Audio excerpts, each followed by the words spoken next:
Happy feast day of St. Matthew. Thank you. It's very interesting when we look at the list of people that Jesus surrounds himself with. Peter, James, John, Andrew, occupation, fishermen, uneducated, not learned, not well-spoken. And then he chooses Matthew. If anyone was going to plan to be the Messiah, they would make better choices. Jesus' friends are deliberately obstacles in anyone's mind who wants to take over the world, which Jesus ultimately does.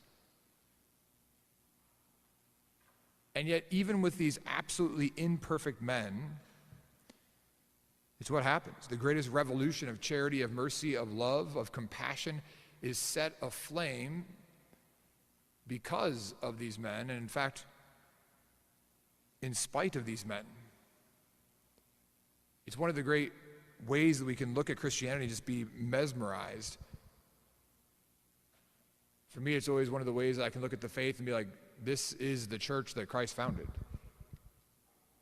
Because those who he chose were the most unlikely to succeed, and yet by God's grace and God's grace alone do they succeed. What's interesting is that the church also then rejoices in these individuals' shortcomings.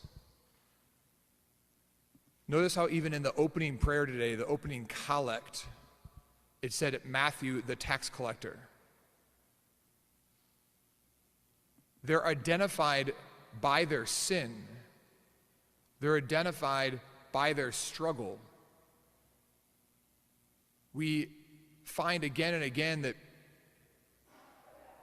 Peter, who's chosen to be the first pope, there's no desire whatsoever to hide the scandal of his denial. In fact, the church glorifies in it.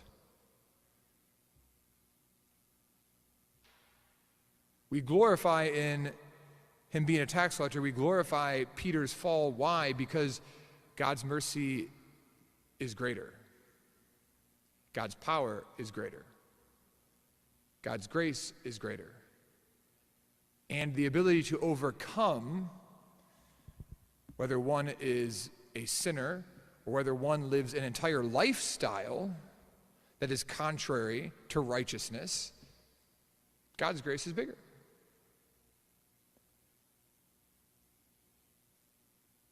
Outside of Alcoholics Anonymous,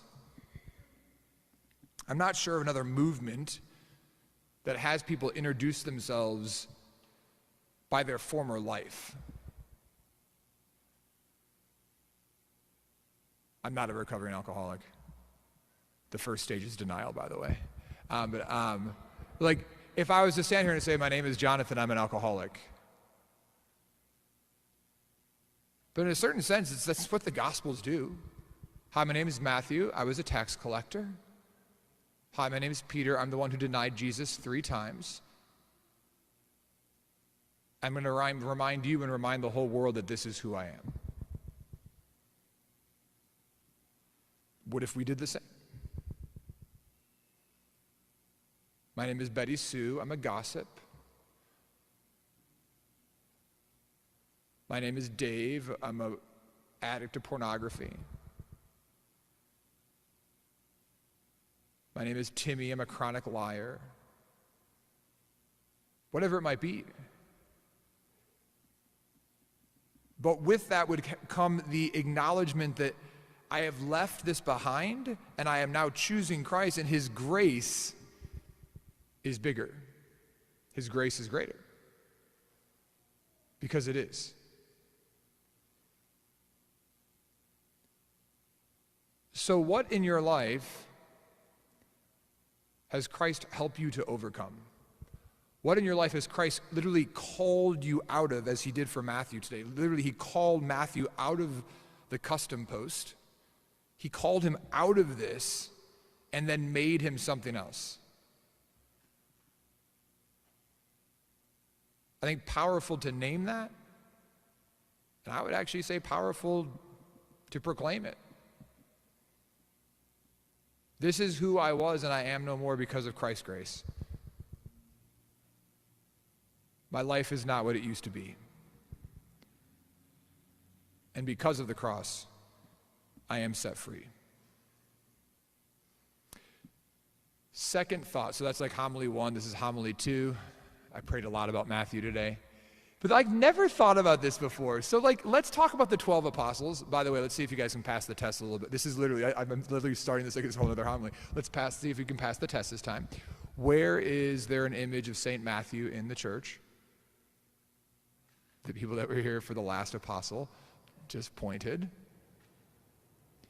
Just remember, all 12 apostles are in the relief directly under the, by the way, you all remember our evangelization exhibit with the Last Supper?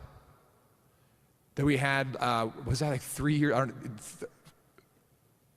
Because this past year was closed. The year before that was the Rosary, and the year before that was the Last Supper. That beautiful couple that had that museum in Greensburg have had some health issues, and they are like getting rid of everything.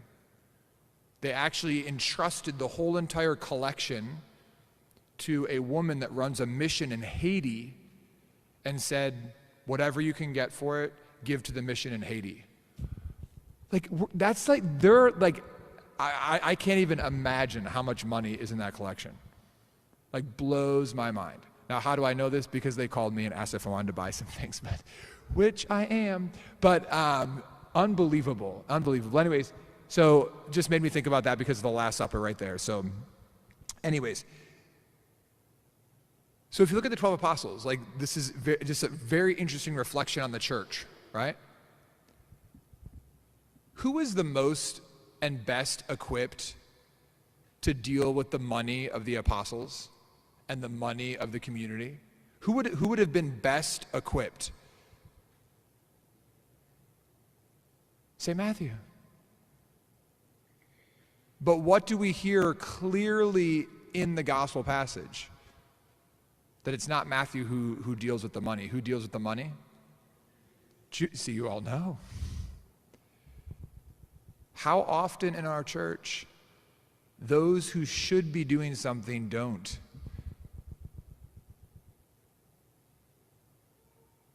And people who shouldn't be doing are.